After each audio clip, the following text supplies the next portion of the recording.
दोस्तों, महाराज दशरथ का जन्म एक बहुत ही अद्भुत घटना है। पौराणिक धर्म ग्रंथों के आधार पर बताया जाता है कि एक बार राजा अज दोपहर की वंदना कर रहे थे।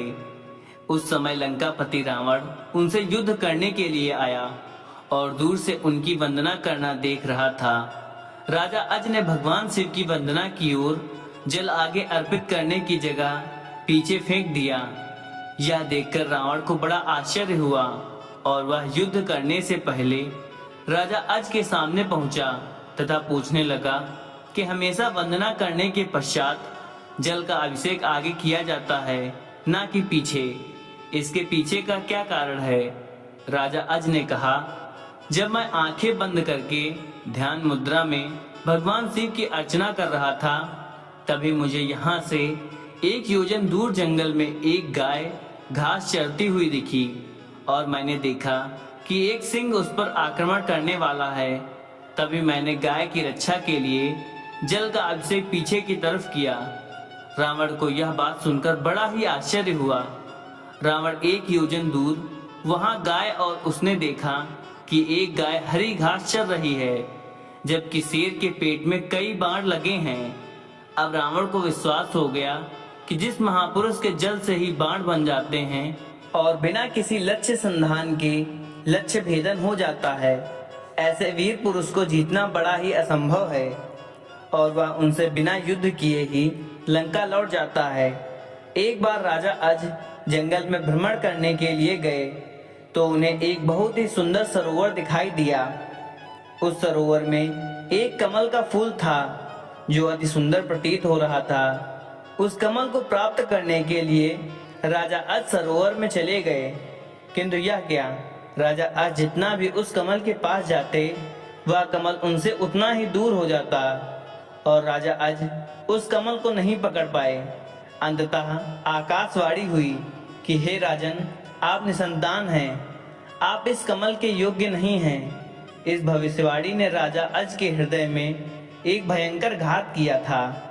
राजा अज अपने महल में लौट आए और चिंताग्रस्त रहने लगे, क्योंकि उन्हें संतान नहीं थी, जबकि वह भगवान शिव के परम भक्त थे।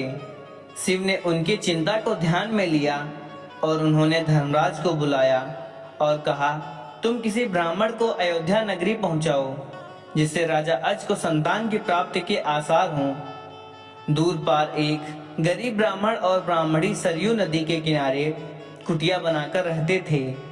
एक दिन वे ब्राह्मण राजा अज के दरबार में गए और उनसे अपनी दुर्दशा का जिक्र कर भिक्षा मांगने लगे।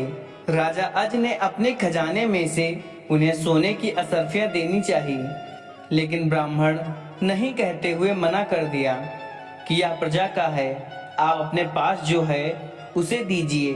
तब राजा अज ने अपने गले का हार उतारा और ब्राह्मण को देने लगे, किंतु ब्राह्मण ने मना कर दिया कि यह भी प्रजा की ही संपत्ति है। इस प्रकार राजा अज को बड़ा दुख हुआ कि आज एक गरीब ब्राह्मण उनके दरबार से खाली हाथ जा रहा है।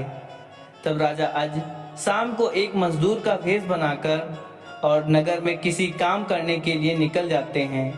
चलते चलते वह एक लोहार के यहाँ पहुँचते हैं और अपना परिचय बिना बताए ही वहाँ विनय कर काम करने लग जाते हैं।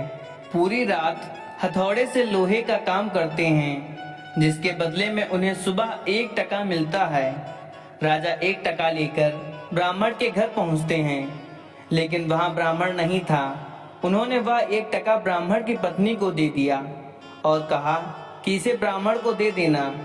जब ब्राह्मण आया तो ब्राह्मण की पत्नी ने वह टका ब्राह्मण को दिया और ब्राह्मण ने उस टका को जमीन पर फेंक दिया। तभी एक आश्चर्यजनक घटना हुई। ब्राह्मण ने जहां टका फेंका था वहां गड्ढा हो गया।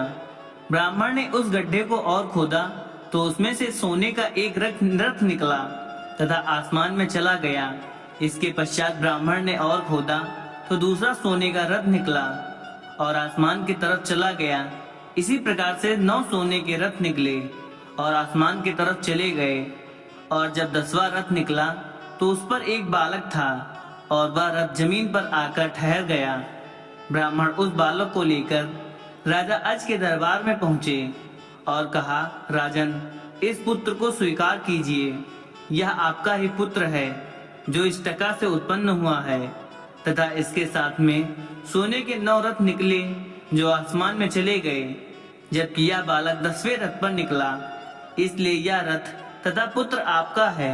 इस प्रकार से दशरथ जी का जन्म हुआ था। महाराज दशरथ का असली नाम मनु था और ये 10 दिशाओं में अपना रथ लेकर जा सकते थे, इसलिए दशरथ नाम से प्रसिद्ध हुए। दोस्तों, अगर वीडियो अच्छी लगी हो तो एक लाइक शेयर जरूर करें और हमारे चैनल को सब्सक्राइब करना ना भूलें। धन्यवाद। हर हर महादेव।